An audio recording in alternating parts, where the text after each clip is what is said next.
మీకు ఒక చిన్న కథ చెప్తా. ఒక ఎలుక ఉంటది, అది ఎప్పుడు కంతలోనే దాక్కుంటది. అప్పుడు దేవుడు చూసి అడుగుతాడు, నువ్వెందుకు ఎప్పుడు కంతలోనే దాక్కుంటావు, ఎందుకు బయటికి రావు అని. అప్పుడు ఎలుక అంటది, నాకు పిల్లంటే భయం అంటది. అయితే సరే నేను నిన్ను పిల్లిగా మారుస్తానని పిల్లిగా మారుస్తాడు. పిల్లిగా మారిన తర్వాత అదేం చేస్తుంది అంటే ఒక ఇంట్లోకి వెళ్ళి దాక్కుంటది. ఇప్పుడు ఎందుకు దాక్కున్నావు అని అడిగితే నాకు కుక్కలంటే భయం అని అంటది. అయితే సరే నేను నిన్ను కుక్కగా మారుస్తానని కుక్కగా మారుస్తాడు. కుక్కగా మారిన తర్వాత వెళ్ళి చెట్ల మధ్యలో దాక్కుంటది. మళ్ళీ దేవుడు ఇప్పుడెందుకు దాక్కున్నావు అని అడిగితే నాకు మనుషులంటే భయం, రాళ్ళతో కొడతారని అంటది. అయితే సరే నేను నిన్ను మనిషిగా మారుస్తాను అని అంటాడు.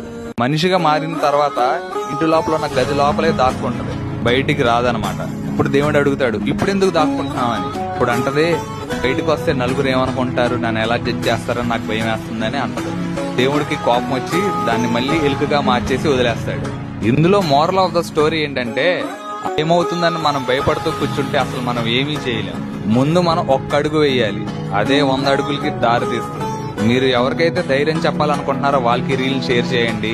నేను చెప్పింది మీకు అర్థమైతే కామెంట్ సెక్షన్ లో 100 అని టైప్ చేయండి. అండ్ ఇలాంటి వీడియోస్ కోసం just hit that follow button.